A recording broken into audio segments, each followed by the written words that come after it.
Fala galerinha do YouTube! Mentira, galera. É que eu queria realizar meu sonho de ser youtuber. Vamos lá, voltando. Pra quem não me conhece, meu nome é Igor Vale. Pra quem me conhece, meu nome também continua sendo Igor Vale. O que acontece?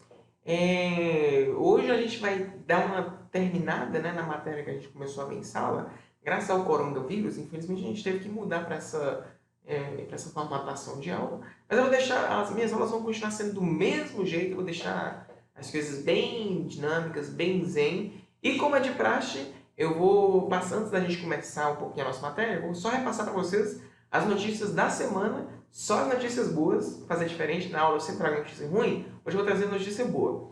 Eu dei uma olhada aqui e não achei, então a gente já vai direto. Mentira, tem uma notícia engraçada, não é boa, mas é engraçada. O que acontece? Sabe aquela cidade lá, Taubaté e tal, que teve a grávida de Taubaté, não sei o que, aconteceu um tal assim? O que acontece? Lá teve um cara que estava com suspeita de coronavírus, ele foi para o hospital, e aí o pessoal do hospital falou assim, ó, rapaz, você tá com coronavírus. Aí ele pegou e falou assim, caraca, eu tô com coronavírus. Aí o pessoal, você tá com coronavírus. Aí ele, não, mentira, eu não tô com coronavírus, tá com coronavírus. Aí pegou ele e colocou no hospital. Ele fugiu do hospital, correndo da polícia, sei lá. E aí depois o hospital foi atrás dele, pegou ele e colocou de novo no hospital. Deixa eu ver, o que mais que teve de notícia boa? O pessoal do Big Brother tá vivo, sem suspeita de corona lá dentro. E eu acho que é só isso que eles têm. Mas enfim, vamos voltar para a nossa matéria. Hoje a gente vai falar sobre a responsabilidade civil. Já ouviram falar desse tema, hein? Responsabilidade civil, o que é isso e tal. A gente vai falar mais sobre a responsabilidade dos fornecedores em relação aos produtos e serviços que eles prestam. Antes da gente abordar a responsabilidade dos fornecedores, é interessante que a gente faça uma diferenciação do que é responsabilidade civil objetiva e o que é responsabilidade civil subjetiva. Só para dar uma situada melhor nesse tema que a gente vai abordar, porque a gente vai ter que saber ele um pouquinho antes para entrar nesse tema. Sempre que houver algum artigo, eu vou tentar. Minhas habilidades de edição de vídeo ainda não são muito boas. Como eu disse, eu sou aspirante a youtuber e não sou youtuber ainda. Eu vou tentar colocar os artigos de lei aqui no canto aqui em cima, mais ou menos assim, para vocês poderem dar uma lida melhor. Se não der certo, vai ficar toda hora eu vou fazendo assim para aparecer um artigo, mas releva. Aí eu mando os artigos que a gente vai usar em sala, vai estar embaixo aí no link da descrição, também sempre dizer isso, nós estamos realizando vários sonhos aqui hoje. Voltando, a gente vai trabalhar agora a responsabilidade civil objetiva e subjetiva. E de uma maneira bem geralzona mesmo, vou dar uma resumida para vocês sobre essa forma. A responsabilidade civil, a objetiva, ela vai funcionar da seguinte maneira. Imaginem que um cidadão, vendedor de algum produto, algum medicamento, ele vai lá e faça a venda, algum consumidor vai lá e compra, só que por algum motivo específico ele vai lá e não passa alguma coisa extremamente necessária. Imagina essa cena. O consumidor ele vai lá, chega em casa, consome a cachaça dele, alguma coisa do gênero, consome o remédio de maneira inapropriada e ele sofre um dano. A gente viu em sala de aula que é dever do fornecedor repassar todas as informações pertinentes, além da educação sobre o uso do produto, como é que deve usar, a quantidade, etc, patati e patatá. Então, tudo isso a gente já viu. Se ele não passou, ele não está causando um dano, não está ferindo os direitos do consumidor que a gente viu, além de ferir os direitos, está ferindo o consumidor, porque vai que é um medicamento, sei lá, a dosagem é muito alta, pode causar desinteria, pode levar à morte. Não é um dano que às vezes pode até ser irreparável? O que acontece? Quando a gente está falando da responsabilidade civil objetiva, finge que vai aparecer uma objetiva que é objetiva. Quando a gente está falando da responsabilidade civil objetiva, a gente está falando, pouco importa se houve a culpa ou se houve o dolo do fornecedor. Olha só, o que a gente vai analisar na responsabilidade civil objetiva. Primeiro ponto, a gente vai analisar se houve o dano, né? Porque o consumidor, de certa forma, ele tem que levar um dano, tem que ser prejudicado para que ele ingresse com uma ação, para que ele procure o fornecedor para exercer seus direitos. Então, primeiro ponto, tem que haver o dano. Segundo ponto, que também é extremamente importante, é o nexo causal. E o que seria esse nexo causal? De maneira bem geral, é a relação que existe entre o dano, né, que o cara sofreu e a conduta praticada pelo fornecedor. Então, por exemplo, nesse caso específico aqui, o fornecedor, ele vendeu o produto, correto? O consumidor comprou. Já temos uma relação entre os dois. O produto foi defeituoso. Temos outra relação. Você está entendendo que O dano já está começando a gente já está começando a fazer a ligação de dano com quem causou o dano. E, por fim, o consumidor ele não passou a informação que ele deveria passar sobre como utilizar, como não utilizar. Vocês entenderam que deu um encaixe legal? Aí, o que acontece? O fornecedor ele vai ser um pouco esperto e vai falar bem assim, mas olha só, eu jamais quis fazer isso para ele, não foi culpa minha. Eu não agi com intenção. Aí que entra o ponto.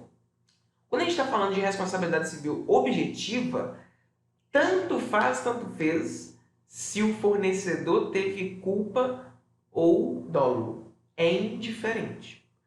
Pescando um pouquinho mais para trás, o que é culpa ou dolo? Só vocês lembrarem daqueles memes. Imagina a área criminal. Ó, por exemplo, um cara foi lá e matou alguém. Por que ele matou? Ele matou porque ele quis. E se pudesse, eu matava de novo. E matava até você ficar falando bosta aí. Então, esse aqui é o dolo. O cara fez porque ele fez, porque ele quis. Bem tranquilo, bem light. Já a culpa é diferente. A culpa ela vai acontecer quando matou sem querer. Ele pegou, sei lá, uma arma de eletrochoque, aquelas pequenininhas, foi brincar com o amigo, deu uma negociada no peito do amigo, e o amigo começou a morrer de cálculo, deu uma insuficiência cardíaca, respiratória, e morreu sem querer. Ele não queria matar o amigo, mas ele matou. Entenderam a diferença entre dolo e culpa? Pelo menos no direito penal é mais fácil de visualizar. Agora aqui pra gente. Ai, mas eu não passei informação, foi sem querer. Pouco importa. Primeiro que não era sem querer. Primeiro que a informação é um dever do fornecedor. Segundo, que aqui a gente não vai olhar esse sem querer ou não. Entendeu? No direito do consumidor, de uma maneira bem geral, de uma maneira bem generalizada falando, a regra do Código de Defesa do Consumidor é que a responsabilidade ela vai ser sempre objetiva. Beleza. E o que é a responsabilidade subjetiva? Ela é meio que o oposto disso que eu falei. Por exemplo, vocês viram aqui que eu precisei fazer uma relação do nexo causal com o dano, né? Ou seja, o dano que o cara causou com a conduta do fornecedor, juntou os dois, plá, morreu. Então, pouco importa se teve culpa ou se foi com dolo. Já na responsabilidade civil subjetiva, e quando eu falar subjetiva, lembre-se de que tem que ser feita uma análise do sujeito. Já passei essa dica para vocês em sala, geralmente, sempre que eu falar sobre alguma coisa que é subjetiva, está se referindo ao sujeito, a pessoa que cometeu o crime. Nesse caso aqui, é exatamente igual. Então, olha só. Na responsabilidade civil subjetiva, a gente vai ter que analisar o dano que foi causado, o nexo causal entre a conduta e o dano, e, ao mesmo tempo, vai ter que ser analisada também a conduta do fornecedor que praticou aquela violação do direito. Então, por exemplo, teria que se analisar se ele agiu com culpa ou com dolo. Eu não passei informação porque eu não sabia que precisava, eu não agi com intenção, eu não agi com dolo. Nesses casos, é analisado a culpa. E se o cara cometeu um crime baseado numa ação culposa, a pena para ele é menor. No direito do consumidor, a nossa matéria, a regra do Código de Defesa do Consumidor é que a responsabilidade ela vai ser sempre objetiva. É isso, podem ficar tranquilos, vocês vão ver mais pra frente. Mas voltando. Toda essa lorota que eu estou falando aqui é para a gente poder adentrar no nosso primeiro tema da aula. Olha só, foram 12 horas de introdução só para chegar nessa parte. É porque esse instituto é muito importante. Essa responsabilidade civil objetiva e subjetiva, vocês vão utilizar ela pelo menos pior que nem até vocês formarem, não, porque depois de vocês formarem, vocês vão continuar utilizando isso. Então, assim, vai ficar para a vida. Mas, vamos lá. Agora a gente vai para o segundo tópico do vídeo, que é a responsabilidade do fornecedor, propriamente dita mesmo. E aqui a gente vai trabalhar com duas responsabilidades, que é a responsabilidade pelo fato do produto ou serviço ou a responsabilidade pelo vício. Primeiro ponto, o fato tem parte da doutrina que costuma chamar de defeito também. Como é que funciona isso aqui? Primeiro ponto, tem doutrina, como eu estava dizendo, tem doutrina que diz que o fato é a mesma coisa que defeito. Então, não estranhe se uma pessoa falar que o fato é defeito, que o defeito é fato, é a mesma coisa, tá? Já o vício é outra coisa, provavelmente a gente vai abordar um pouquinho depois, talvez na próxima aula. Primeiro vamos focar aqui no fato. Vamos fazer primeiro uma diferenciação entre os dois. O fato ou defeito, para facilitar a vida de vocês, lembre-se de que o fato fudeu com a vida de alguém, o defeito danificou a vida de alguém, entendeu? Para lembrar, para matar a charada, ó. fato ou defeito sempre causou dano, sempre causou prejuízo. Beleza? Já o vício... O vício, ele meio que não causou prejuízo. Pode ser que cause, mas ele ainda não causou. Para facilitar e exemplificar de maneira bem prática, bem simples, de compreensão que até o cérebro pode ver. Como é que funciona? No caso do fato ou do defeito, imagine que você tem um veículo, você está transitando lá a 1 milhão de quilômetros por hora, chegou numa curva muito louca e aí, de repente você foi pisar no freio, né, para desacelerar, e no que você pisou no freio, o pé passou reto, seu freio simplesmente não funcionou. Você seguiu reto, bateu no muro, não morreu, mas ficou tetraplégico em cima de uma cama. Agora vai ficar de quarentena forçada por causa do coronavírus. Correndo o risco de ter que ir para o hospital e pegar coronavírus estando tetraplégico. Dá para piorar? Talvez dê para piorar, mas vamos focar no exemplo aqui. Então, olha só. Aconteceu toda essa situação. Vocês entenderam que o carro ele apresentou um defeito, ele apresentou um fato do produto, ele causou um prejuízo, não causou? Se causou prejuízo, foi um fato do produto. Olha só o que, é que o artigo 12 ele fala. Vou tentar deixar aqui para vocês acompanharem, senão vocês seguem no link que eu vou deixar na descrição, que você quis dizer, então estou realizando traduções de mim, eu já repeti essa frase, mas é porque vem do coração. Então, voltando aqui. O artigo 12, lá do CDC, ele diz mais ou menos o seguinte, ó. O fabricante, o produtor, o construtor, o nacional, o estrangeiro e o importador, eles respondem independentemente da existência de culpa. Presta atenção nisso. Independentemente da existência de culpa, pela reparação dos danos causados aos consumidores por defeitos decorrentes de projeto, fabricação, construção, montagem, fórmulas, manipulação, apresentação ou acondicionamento de seus produtos, vírgula, bem como por informações insuficientes ou inadequadas sobre a utilização e risco desses produtos ou serviços. Olha só, olha aqui de novo o que ele falou. Independentemente da existência de culpa. Vocês perceberam que eu falei que a regra geral é responsabilidade civil objetiva, não é? Então, independente da culpa... mas foi sem culpa. Independente de culpa, quer dizer isso? Quer dizer que você, independente de agir com dolo ou culpa, você, fornecedor, que agiu violando, né, essas informações básicas que deveriam ser conhecidas, violando a proteção à vida, à segurança, ou não dando informações acerca do uso, né, educação dos produtos, ou uma série de outros dados, você vai ser responsabilizado, tá? Fique esperto que a gente está de olho em você. Mas deu para pegar mais ou menos essa lógica aqui? O que acontece? Nesse ponto do fato, é bem tranquilo.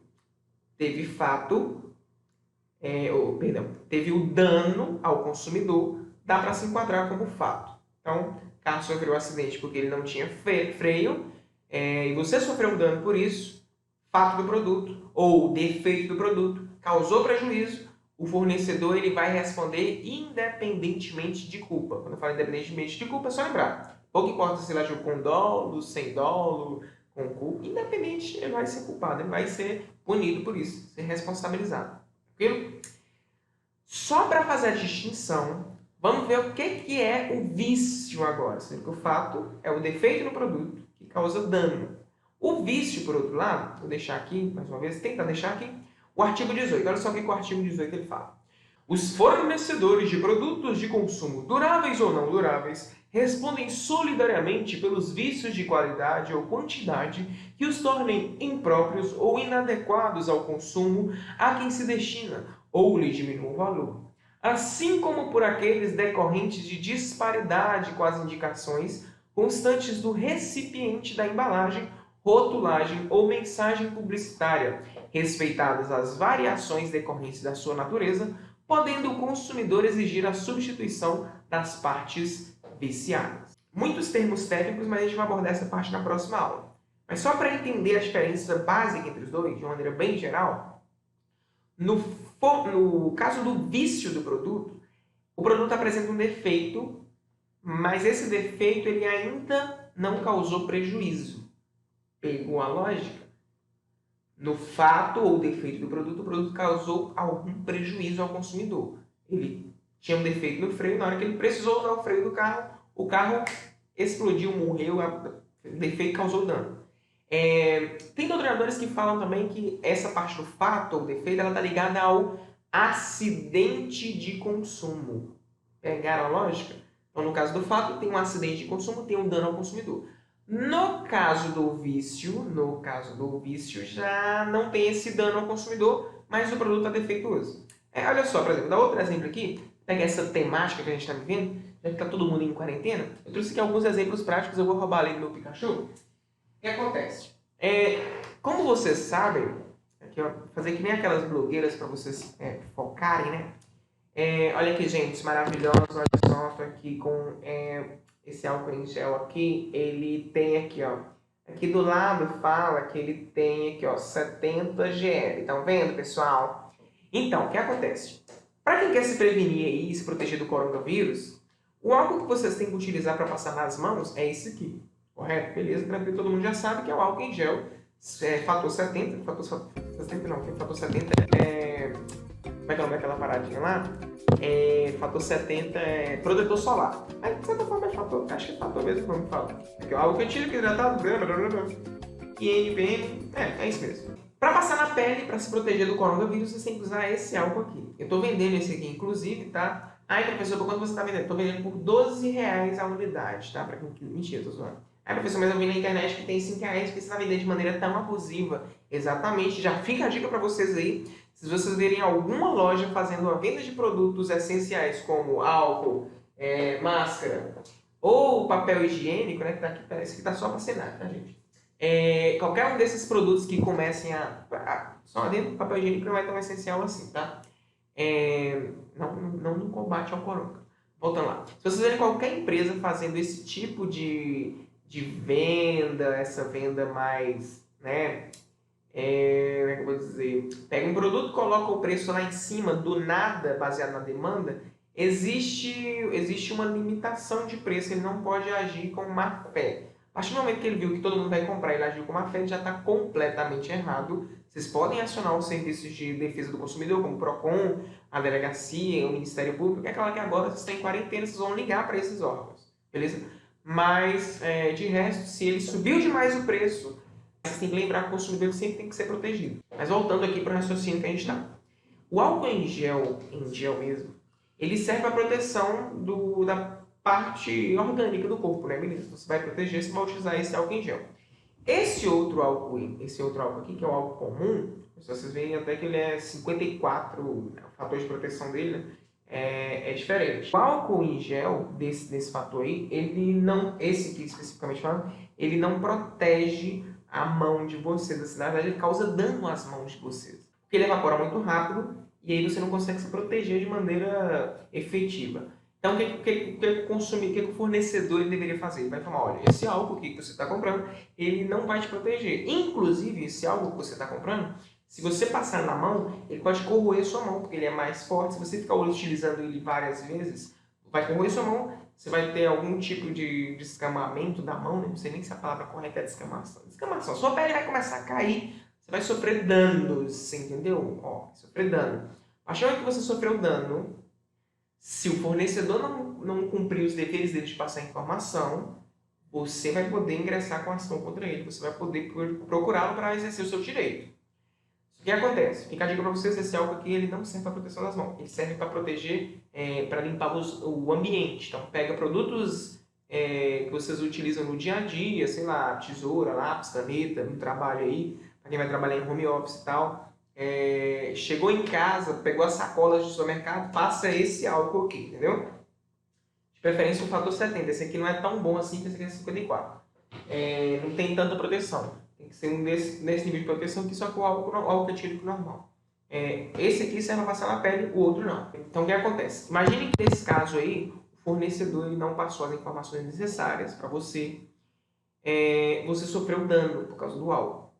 Você entendeu que sofreu dano, é um fato do serviço, né, ou produto.